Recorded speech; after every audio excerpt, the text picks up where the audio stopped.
might screw the training. Bruce, well, how about you? Okay. I'll try and actually see it. Sorry? Okay. All right, we'll go ahead and get started. I'm Bruce Wills. I'm the chair of the student branch. And what we'd like to do to start off is go around and introduce yourselves. And I guess we'll start with you. I'm Julie. She goes last, you get to introduce her. We'll let the adults go first. Oh, okay. My name is Linda Roch. I'm a risk manager at a medical device company down in Miami Lakes. I'm Alan Mendelson. I'm actually with the Chicago section 1201. I'm down here for the winter, since it's snowbird. And so I'm retired, but I've been involved in quality for more than 30 years, starting out before Starlight, so it's been a long time. And Steve and I are both on the leadership team for the Lean Enterprise Division, so he said, why don't you come down? Since I'm a customer of the VA, I said, that's good.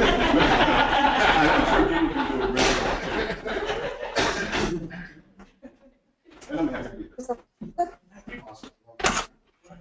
My name is Kimberly Fitter, and I just joined tonight. Yay! I work for Bank of America.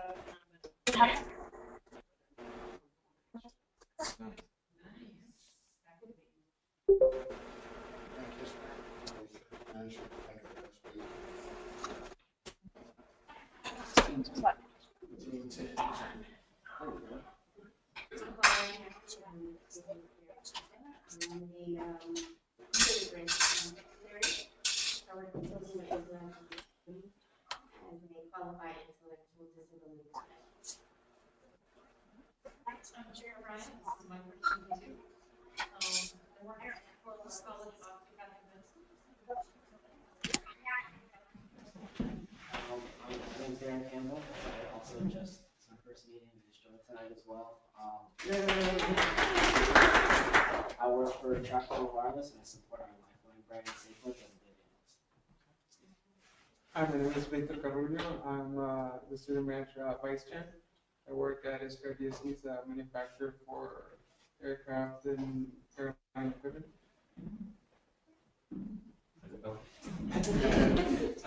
Andrew Rivera, student Nova. I think I'm set to graduate sometime this year. I'm a project analyst for American Express for the re-engineering department. So essentially, we're in charge of the whole process improvement, continuous improvement for the CN department, which essentially handles customer service calls. And recently, actually moved to business analyst role for now merchant servicing. So I'll be handling working with the merchant on the merchant side, also process improvement continues. Jean, was that she's back? Yep, she's back. Hi, my name is Jean Daniels. I'm from the working student here. Almost finished. Hopefully I can get finished by because I work at Motorola most of my life. Let's just leave it at that. I worked in one of the and cognitive, and I'm a student within Can you introduce yourself, Bruce? I'm Bruce Wills. I'm the chair. I'm a student at the MBA program of PI concentration. Not working. I'm taking advantage of it. I will be done in August if I can get through Dr. Kramer's class. Okay, and we have two students that are online right now, and we have Dawn Walcott-Barner and Mary Jo Donald. They're listening in, and they can see. Let's see. I don't know if they can. You might be able to hear them, especially Dawn or Mary Jo. Can you hear us? Can you say hi? Oh, one's on the phone. With us. Well, they're there anyway. So I actually have a chat session open, so as we go, if they have questions or comments or anything, wait a minute, let me stretch this in so you can see it. I'll be able to see what's going on and how things are going. I'm Dr. Kramer, the student branch counselor and also on the board of 1510. And so I'm just thrilled everyone could be here. And Bruce, you can have the honor of introducing our wonderful guest for this evening. All right, I would like to introduce a friend of mine for quite a while. This is Gina Weger. Gina's got a lot of accolades. Oh, we don't say. Okay. Okay. Well, she's a healthcare promotional something or other. It's up here. She's a graduate of Louisville, so she's a Cardinal fan. And a Kentucky And a Kentucky fan, unless they're playing one. She also got one of her advanced degrees from Bama. Doctor in nursing. So she's got some, I guess, some love for the Crimson Tide as well. No, very little. So I'll turn it over to Gina. Thank you. Thank you.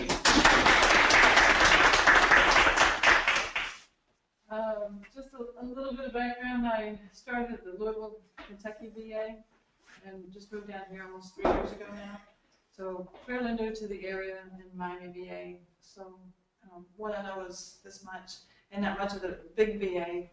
Like most of my coworkers, they've been there 25, 30 years. It's like, oh. But they know the VA way, and I'm hoping that it's a different way. So it's not all good, right? So some of the things I put up here, it just kind of shows the kind of things I like to do. So Teach for Success facilitation is trying to help clinicians and relate more with their patients and how they connect and how to deal with ambivalence and resistance when you're trying to get people to change their health behaviors.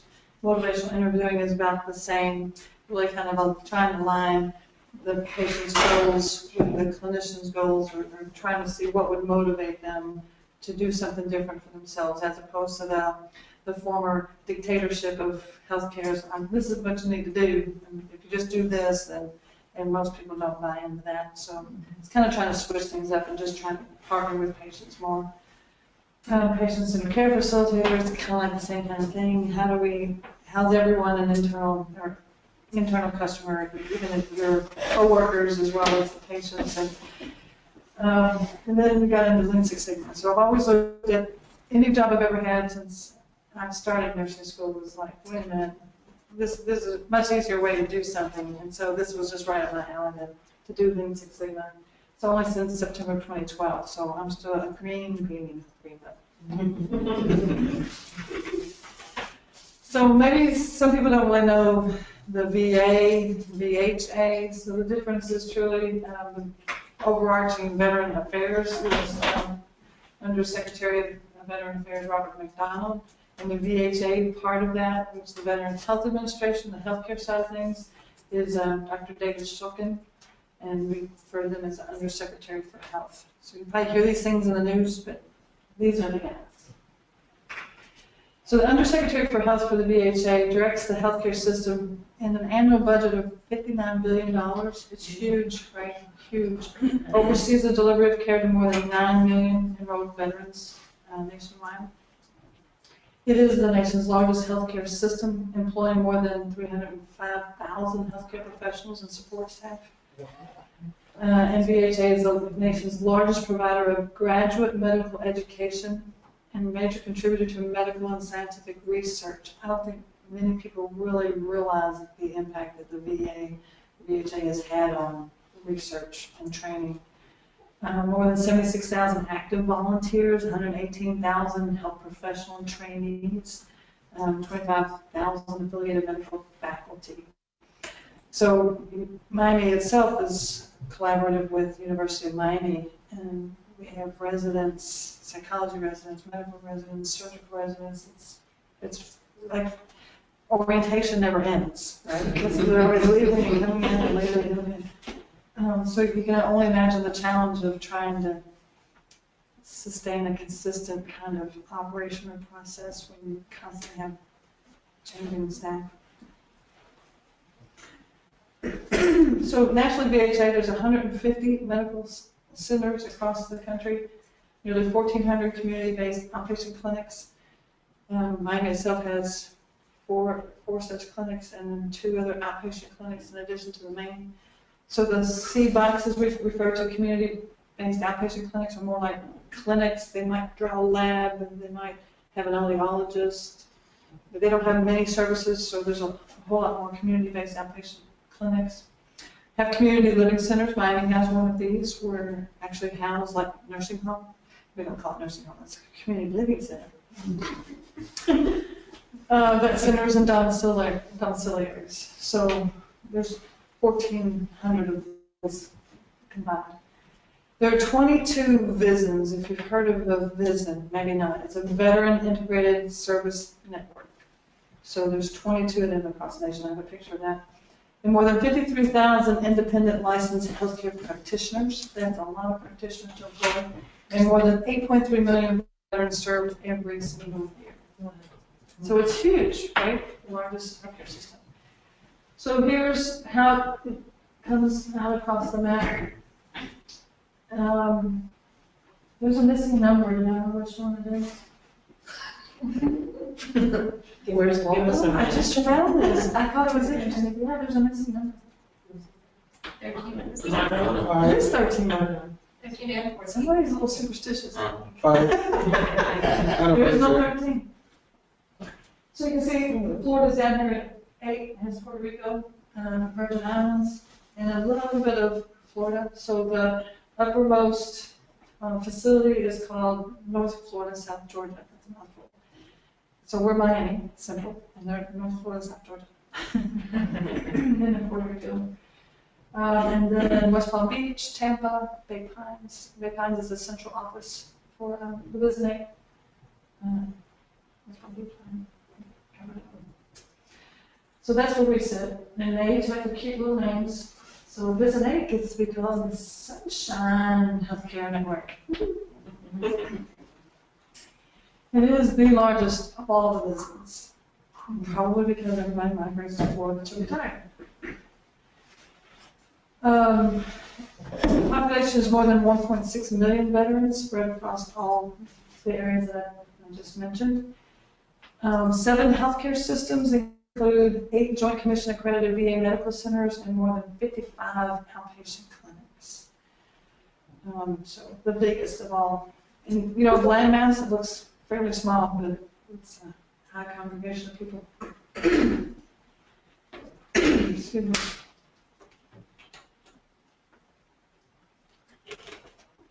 So our VISN, Florida, South Georgia, in Puerto Rico, we have 26,000 employees, just over that, full-time, providing high quality, this is straight from the website, people, high quality, cost-effective medical, psychiatric, and extended care services in an inpatient, outpatient, nursing home, and home care settings.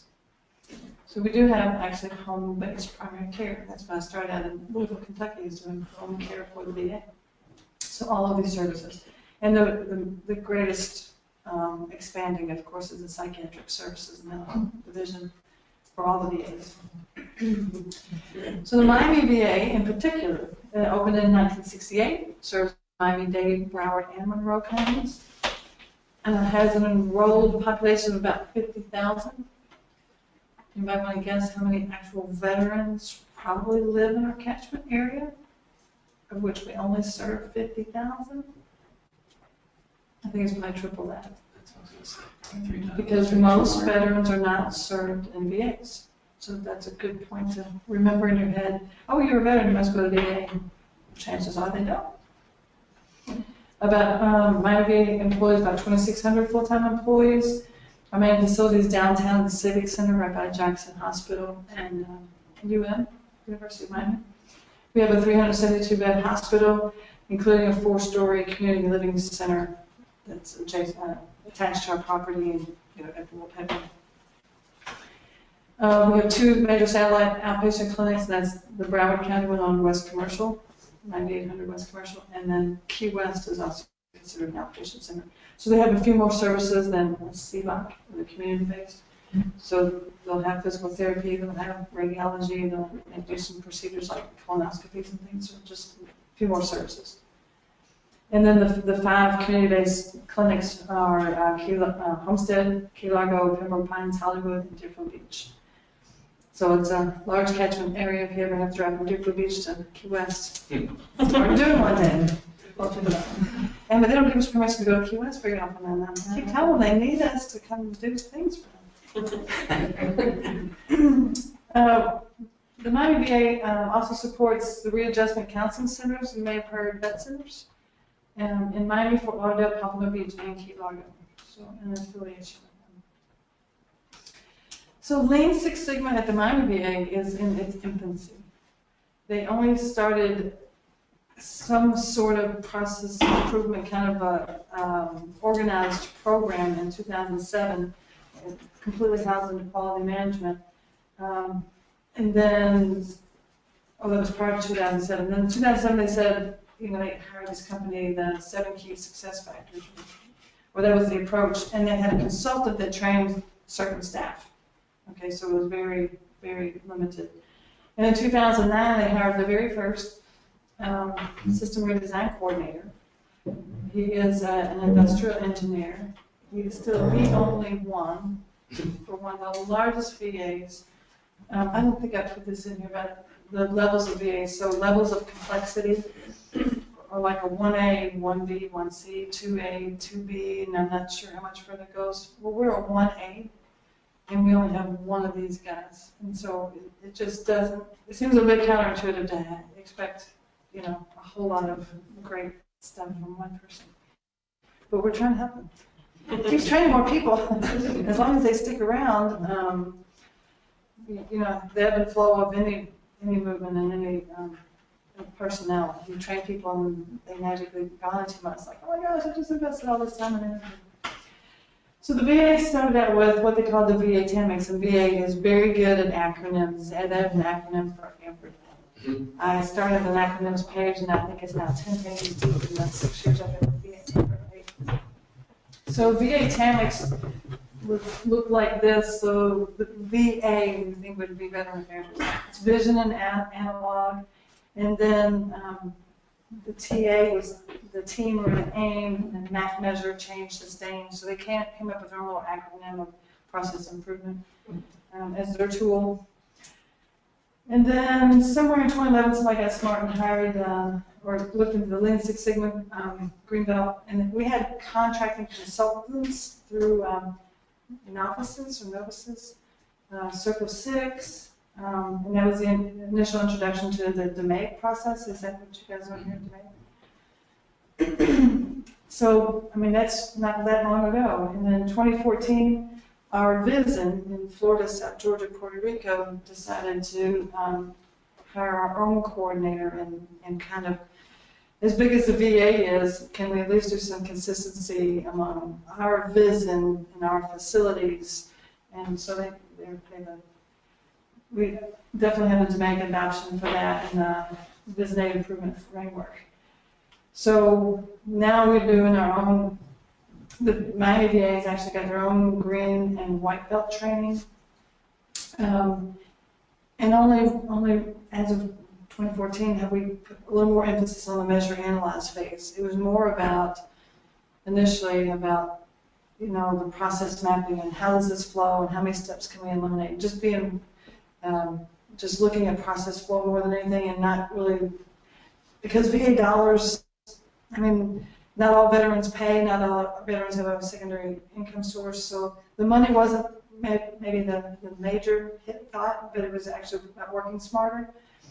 But now there's much greater emphasis now about measuring and analyzing how can we improve processes that actually could save us some money, which all the federal government really should be trying to do from the get-go. Late adopters, right? In 2015, we had started with our own in-house black belt training, and in 2015 there was at least 2, and they were in Tampa. And Tampa's another very large facility with the university, a connection up there for them as well. And in 2015, Undersecretary Shokin did more of the shift towards the lean side as opposed to the Six Sigma side. And we have more facilitation trainings to build that skill set because, that is a skill set to learn how to facilitate groups and help that process along and not be involved so much with just facilitating.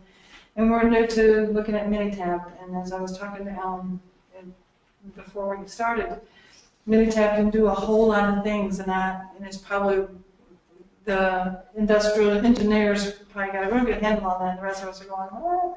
So we're doing more trainings. They're willing to do one-on-ones and help us, so we can just do a harder hit on the measure analyze phase of the demand. And then 2016, we ended up with just in January, we trained 16 more green belts. So a total of 34 now, have 4 black belts. So, we're just really in a true infancy in this. And I know personally that 2 of the 4 black belts that were just trained last year, they're so busy with their work at hand, they can't do projects.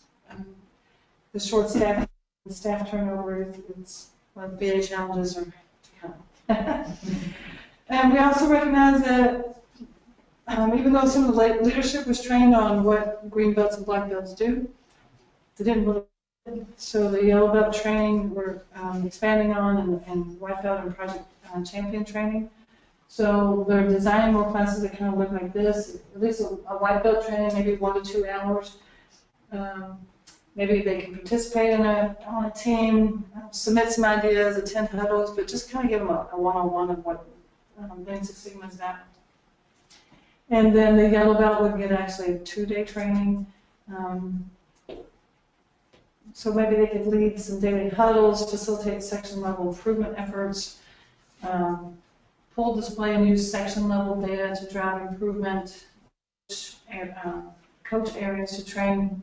To maintain the use of huddle boards. Anybody familiar with huddle boards? No? Yes. Huddle boards, a little bit. And I haven't done one in my area, but just having in whatever area that you work and your people are, that you have these boards, they post ideas, and then they kind of see what's a quick hit and what doesn't take too much time and energy, and what would be the greatest impact, and you just kind of segment those out. And so helping people keep coming, like the suggestion box of old. This is the new way, I think, but and then really kind of putting it in the quadrant that would be greatest impact for the least effort, or what could be quick hit kinds of things. And so y'all know I don't know, you might not know. So our Lean Six Sigma green belt training is 1 week, and our black belt training is 4 weeks. I don't know if that's standard across the country or not. Is that pretty? That's not very long for a green belt training. That's all I did. So So that's why I'm what you cover for, because I'm just about to start a green belt class here at Nova, and it's 16 weeks, 3 hours. So it's 48 hours. How many hours does that represent? Is that a whole 40-hour week? No, this is a 40-hour work week. Okay, so that's a little better. So it depends on what is a week. Yes. Okay, so that's a little closer. That's reasonable. And typically, you have a project in there too. Right. Right. So it is, and it's all compact, and then you go back to the facility and go, okay, do a project. Yeah. And then they'll give you a title of a project, and then you got to figure it all out. Yeah. And And then we'll present it. Yeah. And then the Certified Improvement Champion, they look to do a 1-day course for that. So these people can help support the Lean Six Sigma initiatives, because sustainability is where it's all at, and we're just kind of struggling with that piece. Huddle around with staff, communicate with executive leadership, that's helpful. Breaking down barriers when you can't get people coming to the meetings, and whatever the barriers may be, etc. So we're looking to add the white belt, yellow belt, and certified improvement champions so that everyone can get on board. Because my very first project was with our one and only yellow belt back in 2013. And she wasn't engaged in the process, and she didn't know, and I didn't know, and so we were just kind of floundering together. And I kept telling my system redesign coordinator, I said, she doesn't know, she's a yellow belt, she doesn't know this, she doesn't know that, she's only this and that. And he's like, yeah, they need to help her. Yeah, we do. So challenges of incorporating Lean Six Sigma in the government setting. There's an expression, if you've seen one VA, you've seen one VA. So the facilities are so different, and who might manage a certain something in one facility is not who manages it in another facility. Maybe nursing owns it over here, but the medical service owns it over here. And so to do something consistently, that's the greatest challenge. And you saw our 5 training levels for Lean Six Sigma, and you only have 1 system redesign coordinator. And how can you mentor 34 belts and 4 green belts and 4 black belts and run all these trainings? And so it's just an overwhelming task. Lack of protected time. So yeah, go do that training and then carve something out of your normal work day to do this. And then ask you people to come and attend and carve that out of your time. So there's no protected time for either the belts or the stakeholders to come, especially when the boss says, you can't leave the unit, we got it.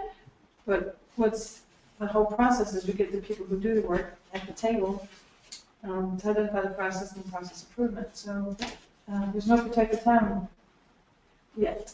We're hopeful. Our executive team has been fluctuating since I've been here. We've had a new director, we've had a new associate director, we've had a new assistant director, we've had the chief of staff, and the nursing has remained the same, but the rest, so there's a lot of ebb and flow and flux, and every time you get a new leader, then they want to change the reporting structure and who reports to who, and so the changes are change is constant. And of course, federal government has great bureaucracy, and okay, your committee approved this, but then we have to go through your committee, and then we have to go through yours, and then, oh wait a minute, we forgot about the space committee because we don't know where this is going to happen, and then we have to, and so all the levels of approvals and the bureaucracy is fun. And then the culture of the VA is the VA way, and I don't buy into that. So another challenge is the sustainability. So with these extra white and yellow belt trainings, hopefully we'll get more middle management involvement. So when a change is suggested and agreed upon by leadership, that there's actually people in the middle that has responsibility to make it happen, or there and understanding making it happen. So for our vision even, to think about those 7 facilities to actually do things the same way. Standardization, it has to be adapted slightly according to how their structure is, or who they employ, or any number of challenges. So the standardization is very, very different. And like any other organization, I think we tend to work in silos. And this is the way of the world, and then the VA is no different. So when we try to disseminate things, we report up to them, but they report up to them, and so they're doing great things, and we're doing great things, but we could be doing the same great things. It's hard to even sharing the knowledge is challenging because we're so big. And so then because of that, we have some duplicate efforts. But with the new reporting structure, we're all now going to the same executive leadership committee, so that's going to help. So our executive committee is called PCELB, Patient Centered Executive Leadership Board.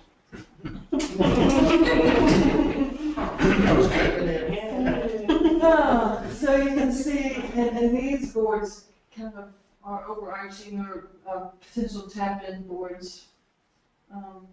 Even the Paralyzed Veterans Association Committee and Integrated Ethics, Veterans Advisory Council, so different committees. So you have an administrative arm, a medical arm, a nursing arm, and the collaborations between the two. But this is how we strategically plan to pull it all together. So it's complicated. And here are multiple committees that report under each of those arms. So the Medical Executive Board has the heaviest hit, and that's run by our Chief of Staff, who's a surgeon. Nurse Executive Board, so the nurses have the largest group of people. My last words. So we employ more nurses than anybody, but even though there's fewer committees, they have the largest body of employees. And then the administrative executive board is all under the director himself, and his associate director and assistant director. There's just a lot to do. So there's been 30 projects at the Miami VA, Greenbelt projects, maybe a couple black belts since 2011. We have reduced food tray wastes. So we do have a mental health population that gets weekend passes, but the trays were being filled the same, and they'd be delivering them, and then nobody would eat them, and the waste. So we had a hard hit on that. The Nutrition Food Service did. Enhance the clinical pertinence reporting. So there's I looked at this whole check sheet of the reporting things they had to do, and every department, 22 different departments were doing it different ways or had different items, and then how can you look at what you can do better on a consistent basis across all 22. So they looked into that, improved their reporting checklist. Fix the phones, the call center response rates. And that's an ongoing valuable challenge for the phones. Missed opportunities, which we call no-shows in the VA, no-show for clinic care. And so what they can do to improve that process to make sure the veterans do know what their appointments are, and why do they no-show, and I don't know if y'all know that we actually provide transportation for those veterans who meet certain criteria, that actually send a van for them and bring them. There was a little bit of abuse in there, and so they're trying to cut back, and there's a lot of upheaval from the veteran. Like, wait a minute, you gotta come get me. I wish they come get me for my appointments, wouldn't you?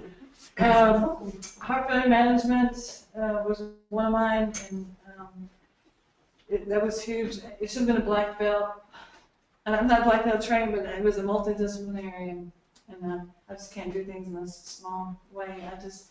All the little hits, you can see that it's quick hits along the way, and that's why it just blew this into a huge project. So it was like, oh, the nurses aren't given heart failure education. Why? Well, they don't have booklets. Well, let's make a booklet. So we made a booklet. Well, they don't have it in their template, so they can quickly and easily document it. Well, let's put it in their template. Well, the outpatient nurses do the same thing. Well, let's put the same verbiage in their template. Well, they also have this clinical reminder that pops up for the heart failure patient. Well, let's put it in there too. Well, the providers do it. So it just kind of trickled into, and why are the nutrition and food services, why are the dietitians in on this? We've got down there. What are the social workers doing? So, anyway. Timely oncology processing, so there was a matter of lab delays, and then they couldn't get chemo timely because they had to wait on the lab work, and so they looked at the process there. Timely blood draws and to streamline the discharges, so I can't let you go until I know what your creatinine is before you get out the door, or what your latest. So looking at, it's the VA. So, and the whole consistency of, this unit, that phlebotomist always goes at 5 a.m., the labs are good, but this one, doesn't come until 7, so then she can't get hers until 8. So we're looking at consistency. Staffing methodology initiatives, they created a new assessment tool for how to staff per acuity for the various units. Frontline project in our operating suite actually employed volunteers. I guess you don't employ volunteers. Hired a lot of volunteers, got a grant. They got iPads and uniforms, and they walked you from the moment you got in the door through the process until you left, and just the whole customer service is wonderful. We just need more money to have more volunteers running around doing that. Because the VA is hard to get around. I don't know if you try the Miami VA, but the signage, there's a process improvement with signage. So, planning of non-critical RA was not on the success list, but it was my first project, my first learning project, so there was much to be learned from this.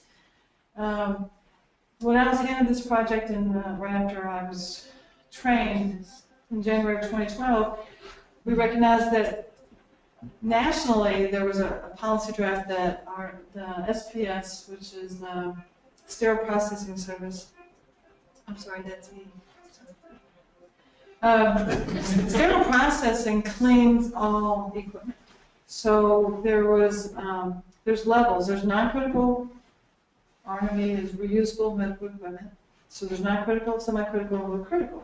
So critical is like what they use in surgeries and then semi-critical is, procedure stuff. And so non-critical, so IV poles, the bed warmers, the air mattress pumps, things like that.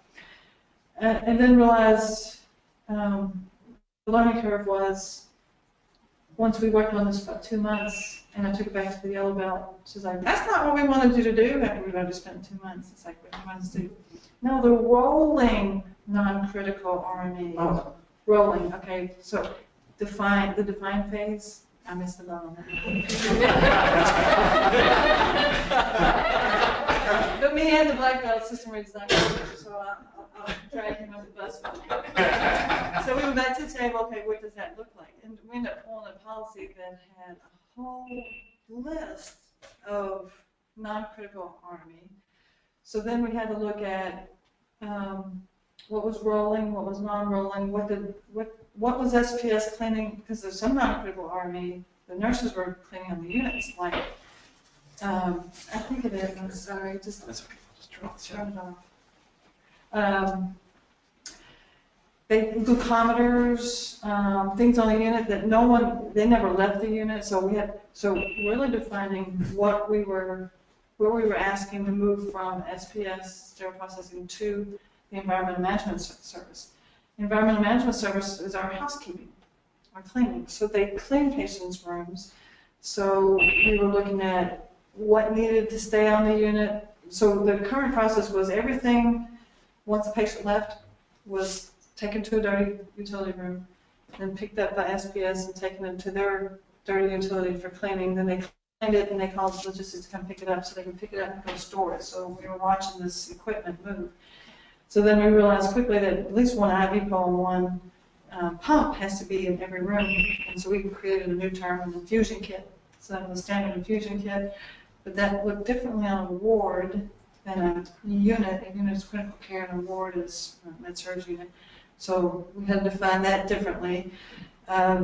So it seemed like every time we turned around there was one more thing and one more thing. Well, what about crash carts? They're rolling, they're on wheels.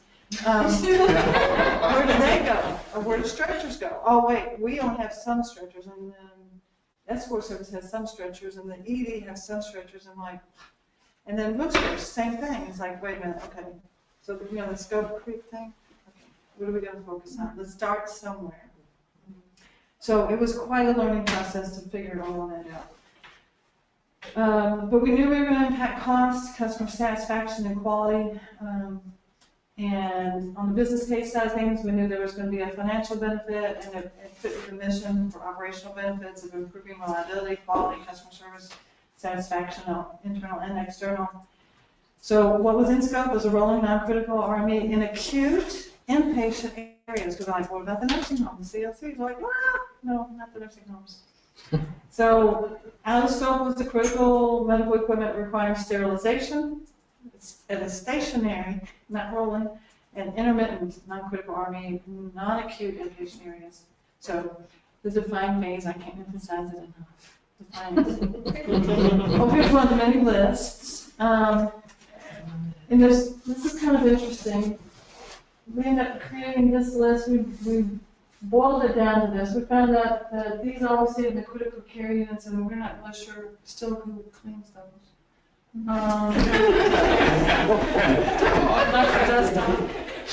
These things don't touch the patient, or if they touch the patient, it's They touch the bed, they touch. yeah. They're in the space. So let's hope it doesn't get spattered with anything that is So recognizing there are different cleaning products, there's different concentrations, and so when SPS had it, I mean, these people are trained, they have competencies, they know what they're doing.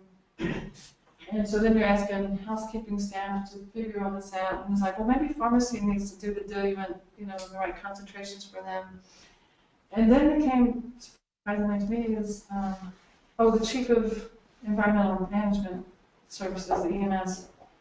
They kept changing. We have an acting, and we couldn't go anywhere because nobody would make a decision about them doing something new because nobody was really in charge as they're waiting for it to hire someone. Anyway, but the new guy came in and says, we can't have, liquid alcohol or something, they can't have them. I'm like, what do you mean you can't have them? It's a substance abuse issue. It's like, you're kidding me, right? Oh, wow. Well, we can't have it in a squirt bottle, we can have it in a wipe. It's like, you're kidding me, really? So, we recognize that there's certain, we have hiring practices, and you only have to stay within certain hiring, like the GS2 or GS3, which is real low on the pay grade. So you're not going to get good qualified people. So we reached out to other facilities. What are you doing? Well, they created a position called a tech, an EMS tech. So they were doing IV pump cleaning, which needs to be clean, really clean. So we looked into that. You know, the whole project kind of, well, so anyway, there was challenges along the way, and so. When we did our SIPOC, remember SIPOCs, right? We got our suppliers, the EMS, NAS, SPS, nursing, and, you know, mapped out our inputs, the process,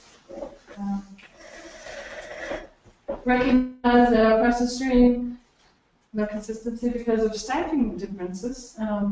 So steps 1 and 2 and 3, well, steps 1 and 2 were okay, but then step 3 was what do days do, what do evenings do, what do night shift do, because it is different. And then the final step was the same for all. But it was funny, you know, just working with that group, and they weren't really sure what the other shift did. And it's like, oh, surely I'll do this. Nope, we don't. So we started out like this. It was Christmas time, I guess.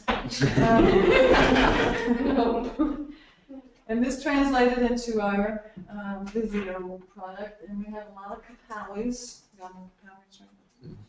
So we had lots of Capowis, a few necessary steps, a lot of yellows, some greens in there. We ended up bringing infection control in because they're like, well, wait a minute, someone says, you know, they don't even clean the bed and the sink well. Now you want to clean IV pumps and mattress pumps, and it's like, oh, so they did, infection control came in, and they would do these audits, and they would do the fluorescent marker, they mark things in the room, and then have EMS clean the room, and then they'd see how well they did, and it wasn't good, so they got retrained, but they weren't even cleaning non-critical RME yet, they were just cleaning their regular stuff. So the cleaning products, there were different cleaning products per item.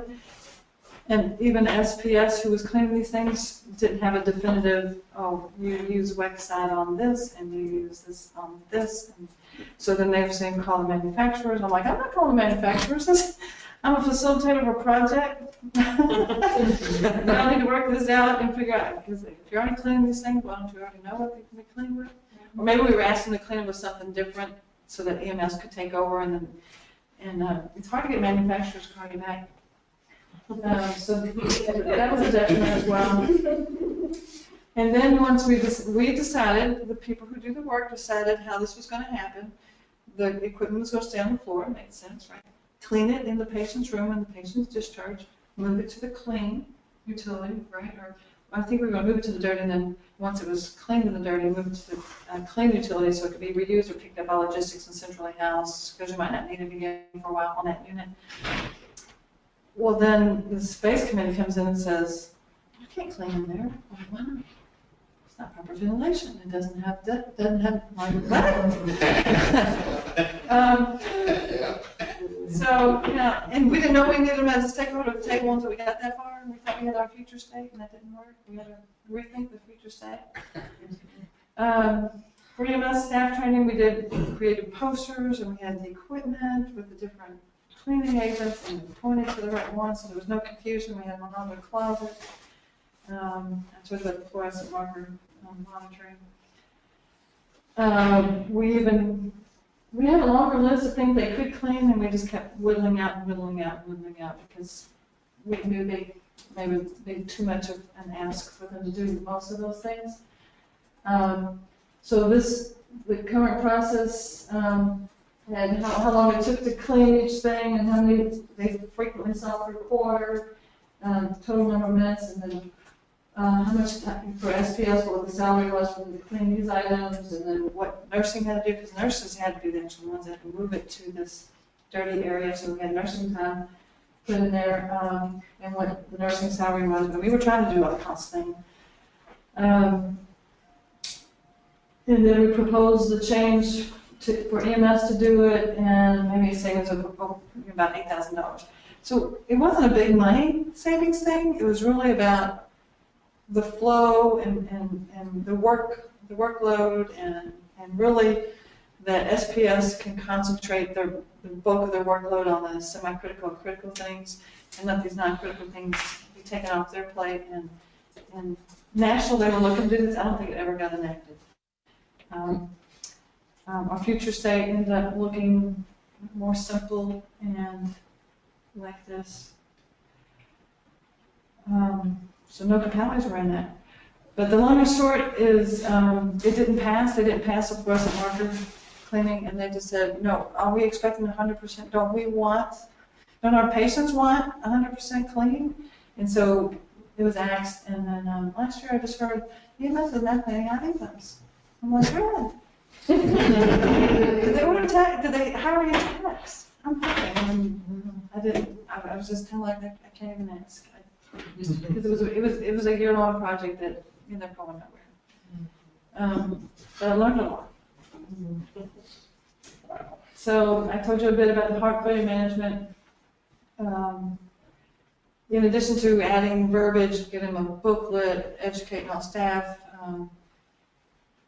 engaging nutrition and food service who gave input to the booklet, what do heart failure patients need to know about, and borrowed VISN 22's heart failure booklet, but it was too busy, so we condensed it, everybody wants to do, make it their own, but, and our populations are different, so maybe they have a more educated population where they can create a booklet.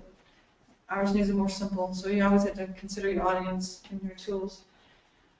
We tried to do a scales, giving the scales to heart failure patients while they're inpatient, thinking that if you don't have one, we want to let you know how important this is, so you're going to get it on admission, and you're going to weigh yourself every day, and we're going to record your weights, and we're going to show you in the booklet where you record your weights, and you should do it once you go home. The concept was awesome, right? Conceptually. So you had to engage the logistics, prosthetics, to put the scales. Okay, so here's how the VA silos. Prosthetics and logistics are two different departments. Prosthetics gives equipment, let me get this straight, on the inpatient side, and logistics gives things on the outpatient side. So if logistics put it on the unit and the patient took it home, it's theft. So prosthetics had to put it on the unit. But prosthetics doesn't normally put things on the unit. You're supposed to use it in inpatient, and it's not something that goes home. I'm like, are you all kidding me? It can't be this hard. So we explored other business, the rest of our business, are like, yeah, that's right. I was like, oh my God, this is crazy. So we had a new logistics chief that came in, and he's like, oh, no, I know, you can work out budget things, so we buy it, we give it to prosthetics, they put it on the unit, blah, blah, blah. Great! And then it was like, well, wait a minute, we have to account for it, though. We have to have the serial number in case there's a recall. We're like, we're talking about a scale. We're not implanting a hip, it's a scale. Oh no, we gotta account for it. So then so we explored one of the scales that they were putting on the unit, and they wanted the nurses to write the serial number of the scale in the note or something. Now the serial number is inside the box. Take out the plastic wrapper, open the battery pack, and it's in tiny little print on the inside of the battery pack. I'm like, this is ridiculous. Seriously? So logistics says, okay, well, before we send them to the floor, we'll write the serial number on the box. Okay. So the nurses still had to put the serial number somewhere. So then there's our medical record. The consult order is where the scale gets ordered by the doctor. And then the nurses never, and there's some unit never did anything with consults. That's just not what they did. But now we're asking to go to the consult to make an addendum to write the serial number so that logistics can account for that scale for that patient and it's not lost. I've only scratched the surface of the challenge of putting scales on the unit, and I'm not going any further because That's just one thing. I'm getting all worked up all over it. So it's not happening, They end up also finding that blood pressure cuffs was another issue, the same thing, where the same patient application, but just prosthetics, and they're going to work it out. So I'm like, great, include the scales on that, I'm done. But I'm glad to help you. And then somebody else is supposed to do it, it's yet to be done a year later. It just falls off the priority list of things to do. So. And then the reducing readmissions project, that's huge. Healthcare all over the place is trying to reduce readmissions because they're very costly. The Pittsburgh VA has a conglomerate. They were pulling together a collaborative and engaged any facility that would jump on board. And since that was one of our measures that we were suffering with, and we kind of dovetailed with Heart Day, I was kind of asked to help out with that with our chief hospitalist. So they had kind of a plan. That's why I didn't really consider it a Greenbelt Lean Six Sigma, because we really didn't follow the MAG and that whole process, because they kind of said, here's a bunch of things you could do. Which ones do you choose? And we chose a bundle of services, so it kind of went down a different track. But we did end up reducing readmissions. But because the chief hospitalist and I both had Lean Six Sigma training, I still give that credit for how well we managed that and facilitated that, and our readmissions have greatly reduced, maybe over 2 million cost avoidance. And the sustainability piece is the challenge again, because you don't have the staff to do it well. You could do it well with a pilot, because you're taxing those people, and then to expand it, they just can't be stretched any further. So there's a proposal to hire some transitions and care coordinators that would make this process happen, and that might, the $2 million was still cost avoidance after hiring 3 of these transition care coordinators. So there's great things happening, really. And the Miami VA is a 4 out of 5 star, and the only 4-star in the whole VISN that is doing very well on certain performance measures about readmission. So it's great work. So our mainstay on measuring and analyzing, I was telling a few people we're looking to do a harder hit in that department. Excel has been what we've used the most, and now we're looking to do the Minitab. So many of the Greenbelt Black Belt projects use Excel to build the graphical displays and analysis, and it's done okay thus far, but we're learning how much Minitab can be helpful. And even though all of our projects don't need the Minitab, but they're doing tutorials on-demand instruction, mentoring along the way, so we can do better in that regard as well. They're creating all these beautiful tools. He's like, show them these, they're cool graphics. Okay. So in sharing best practices, we do it within the VA facility. We do it as much as we can in our own work groups, and then up through service chief meetings. And gosh, we have 50 service chiefs. There's so many services within town hall meetings when everybody kind of groups together and gets a hard hit from the director, the quality committee. Our entire VISN 8, we'll do showcase things of great practices, national forums. There's a Lean Six Sigma national forum for the VA, a VA Pulse. There's another VA comes up with these. I bet Pulse stands for something if I look into it.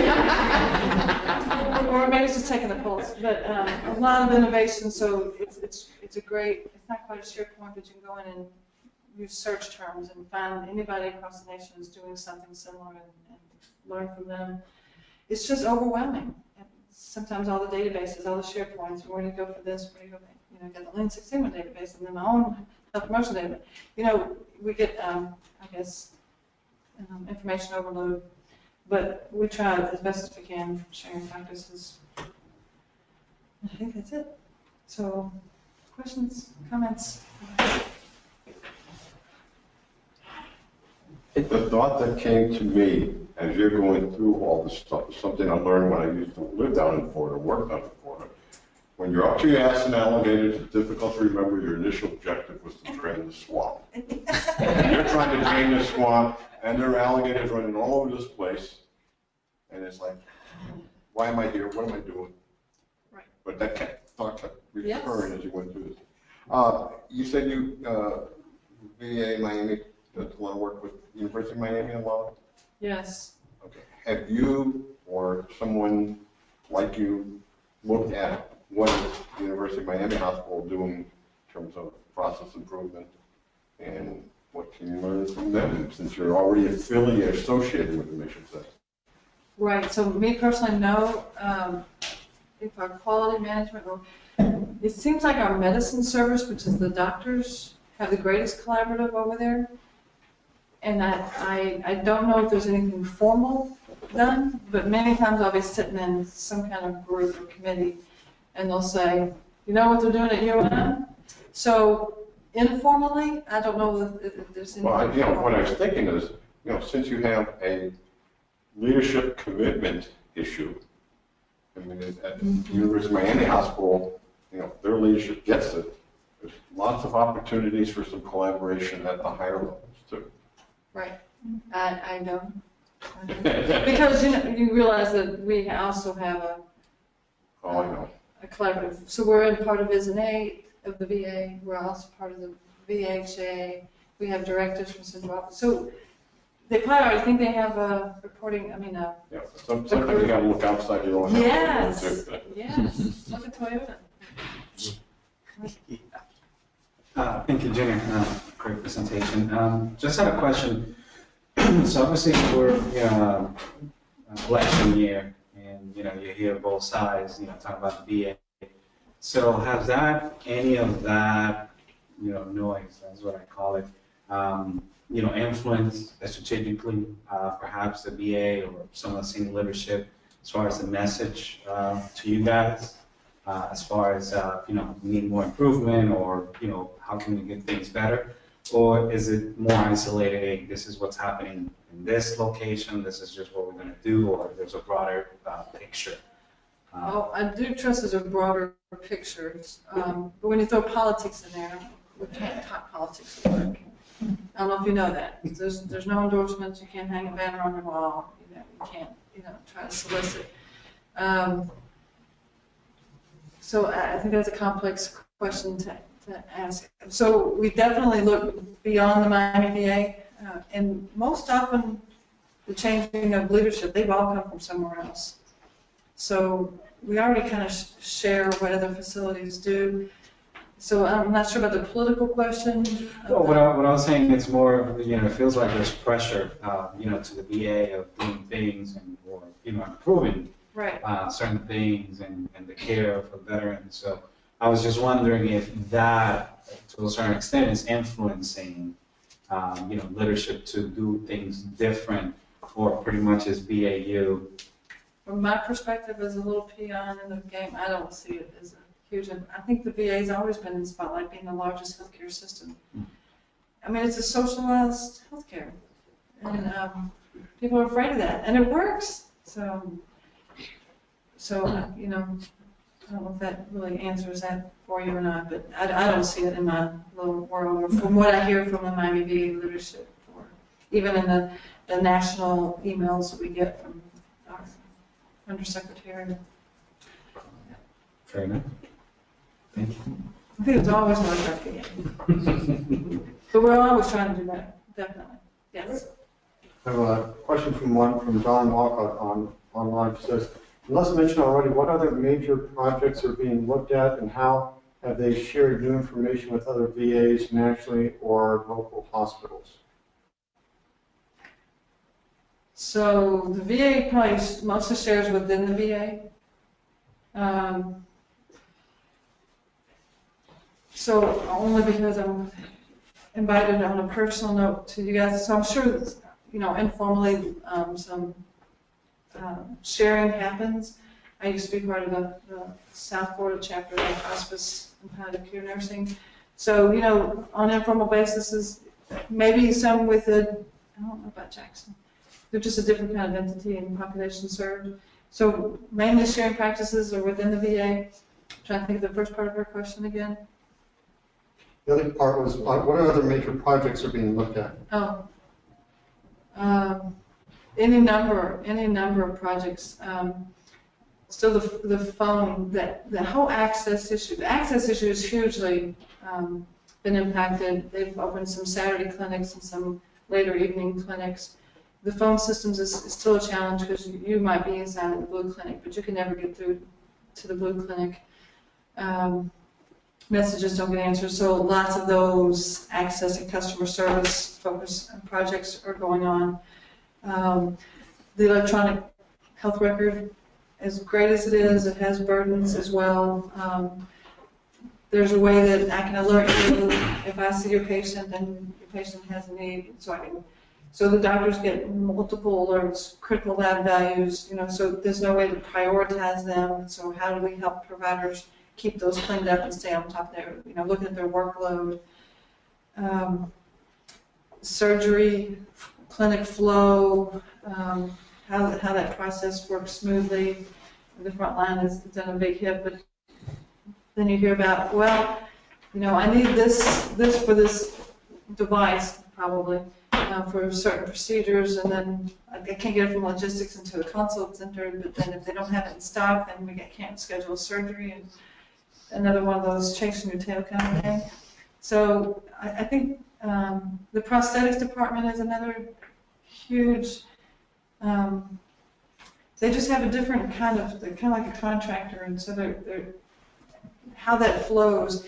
That okay, so you're in the main facility, so you get glucometers. You just come get them and you can stock them in your rooms. But if you have to go to CBOC, then it has an order process. It's like, why does it have to be any different? If you can give them here, but you have to do something special to send them out. So I think we have a longer list of projects than we have Greenbelts to tend to now. So plenty going on. Yes. This project, prioritize it anyway. Yes. So they first must align to our strategic plan for the year, which is an annual assessment. The leadership has to sign off on them because the latest Greenbelt group, the 16 of them, were asked, what do you think would be some great projects? And so they enumerated them, and then went to leadership to say, yeah, or nay. And many of them are like, oh, sure, and they could see the strategic alignment easily. When you talk about access or flow of care or something, most everything fit right with the strategic plan. With these projects, I didn't see in the presentation, I was just curious, you guys actually measure the process before and after to come up with quantifiable improvements, such as, I can't get access on the phone. Usually patients have to wait 30 minutes, drive that down to say 15 minutes. Yes. That's been a typical Yes. part of the process. Yes. And been doing a harder hit on that more recently. Because some of them are no-brainers. This has to be better, but It's not always easy to do. no, because one of them was even for reducing readmissions. We were doing a patient satisfaction survey. So that's very How do you collect data? qualitative, right? And then it just seemed to be kind of so flatlined. I kind of gave up calling for patient satisfaction, and I had to make sure that my questions weren't the same as the annual SHEP survey. We call it SHEP. God knows what SHEP stands for. But the veterans get that, and they're like, well, we can just see our SHEP scores improve. I'm like, oh no, we are hitting such a small segment of the population that it would just get so diluted, and the SHEP scores that the survey would just go out anonymous, randomly, so there's no way we would even have the right catchment of people. So, yeah, so the projects that do have something to measure, absolutely. And That's key. absolutely. Yeah, how do you gauge that, for sure. Do you have a process, or what is the process for identifying or suggesting projects? Yes, through the one systems redesign coordinator. They'll take them all day long. Beyond that, though, what's the vetting process then, and how are they prioritized, and how does the director of Miami VA bring his influence to bear to make things happen? So they strategically align the systems redesign coordinator to directly report to the director. That was a change with this director. Because he wanted to be on top of things. And I think that speaks volumes for him, that he wants to know, he wants to be on the grassroots of what's coming up. So all these suggestions from these green belts came through the systems redesign coordinator, who then feed it up to leadership, so they were able to weigh in on it. But I will also tell you that, you know, one director, one chief of staff, one associate, any given day might be presented to the committee, and it's not the director that's sitting there. I mean, it's kind of the things, and then you hit the associate director, and he's a pharmacist, so he's really going to know about this. But then the next time you have to present it, the director's sitting there, not the associate director, and you're like, well, we were really rolling with Dr. Davis had us going, and then you're thinking, what? So that's a challenge. But yes, and it has been, any suggestion for process improvement has been welcomed. And even though I might be given another project to work on, if somebody has a quick hit somewhere and then they're asking for some help in that, I'll do it at the same time. So any of the green belts are very willing to help any process, especially the quick hits. 5S'ing in space, you all know 5S'ing? Mm-hmm. My mother taught me about this. I love organization. So the quick hits and simple things that it's no-brainers, but you got to be very careful, right? The bias. It looks like a quick hit, but maybe it's not. So being very mindful of that. But anybody can give a suggestion to any of us. We would follow that up. Okay. Thank you.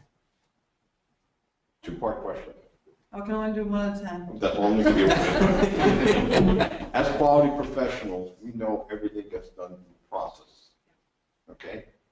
Do people think process or they still think function? Depends on the person. So you have that challenge in you. Absolutely. Okay. We also know that processes, unless you get down to the very detail within one specific area, processes are cross-functional.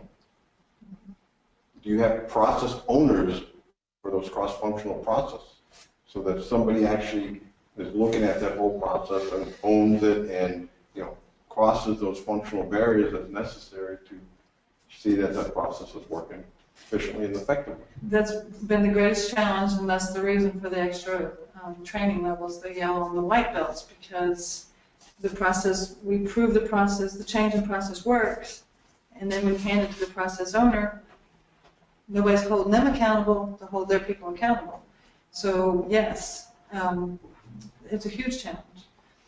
So getting these people, and the one I did with the non-critical army, that lady's now gone. That's why probably her staff is cleaning ivy balls, because she's gone, you know? So yeah, and the whole cross, yeah, it's a challenge, just because there's so many people and so many hats to wear, and what's the priority of all the things you got to do.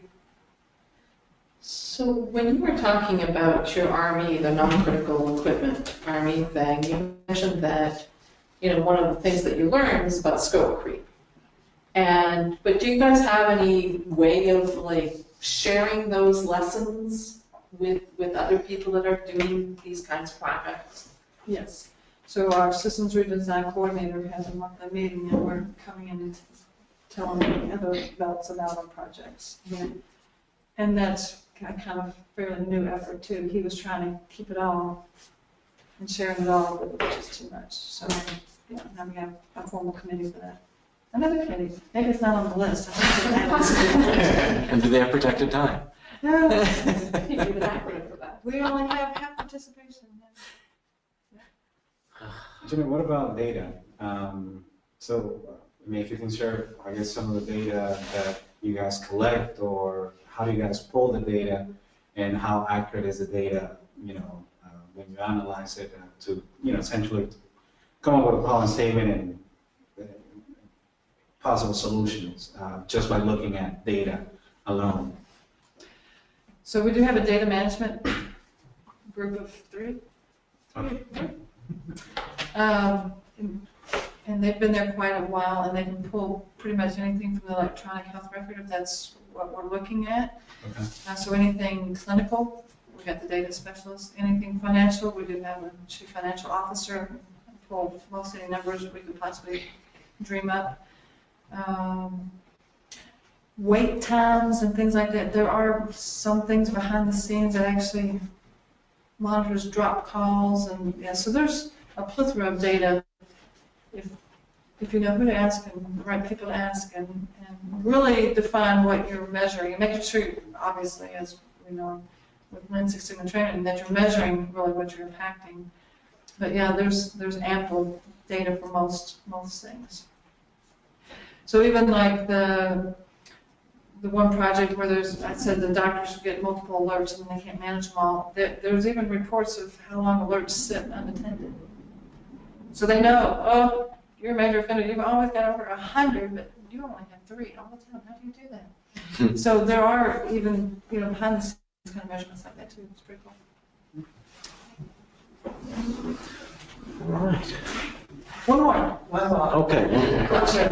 You let me know upon the culture home, or you propose down buying from their key stakeholders. How do I get them to? The cultural change within the organization. How do you get the buy-in from those people, the key stakeholders? Yeah, with motivational interviewing. I don't know that skill. No, truly. Any facilitator will tell you, you have to know your audience and you have to know what's going on with them. Because everybody wants to know what's in it for them. And not everybody is very savvy at that. So that's why I kind of tout the trainings I've had is I've paid attention and recognizing that, just because I invite you and just because you're in that department doesn't mean you give a hoot about what we want to do. And even if you're the representative from your group, doesn't mean the rest of your group is going to follow behind you. So we got to always look at what's in it for them, regardless of the project, and see, and make sure that what that one person comes and says is going to work, that everybody agrees, or at least we'll give it a trial. So, yeah, we're selling things all the time. We're just selling. Thank you all for having me.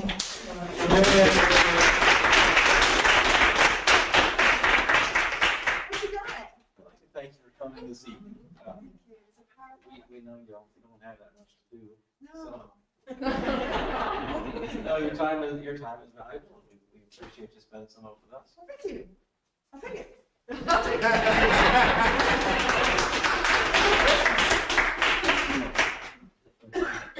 Charge up your full check. Here we go. Thank you. All right. Thank you very much. Thank you.